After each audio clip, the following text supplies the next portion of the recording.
Good morning po. Ito po si Charlie, Bright Coffee Tourist ng Pagpila. I'm here at Dear Lady of Blessed House Medal. Ito po sa Posadas Village, Barangay Sukat, Muntinlupa City. This is my fourth church. Nag-visit iglesia po at the same time Station of the Cross. And again, this is Holy Week and the days of Holy Miraculous Day. And nag-oblig po tayo. Pasko ng pagkabuhay ni Jesus Christ. And I hope this time season, nagmilay-milay po tayo. As forgiveness, syempre, was appreciation sa lahat ng mga blessings na binibigay sa atin ni Lord our God. And syempre, we have ask forgiveness for all of our sins. And again, stay safe always po tayo. And again, ito po ako sa ibang churches. Complete 14 stations and visit the iglesia. Again, this is Charlie, Bright, Coffee Tourist, Tablang Kaluya. May God bless, protect, and guide us always.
Blessed Holy Black Saturday Post at again, po si Charlie, Bright, Coffee Tourist ng Kaluya.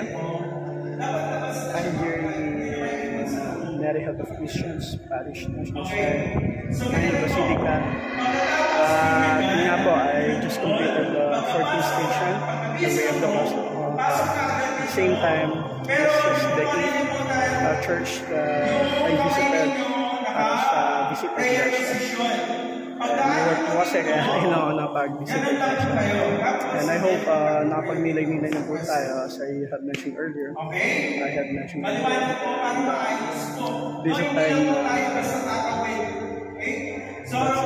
repent nga kung ano man yung mga pagkakasala natin. We ask for forgiveness for the we ask for yung reason na Christ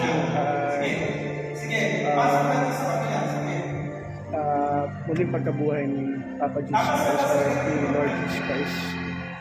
Bukas po yun, Easter Sunday. So again, we hope this Lenten season is a blessing to us. Time na mag-reflect. Not only for Lenten season, but every day. We have to thank God, ask forgiveness, and thank Him for saving us.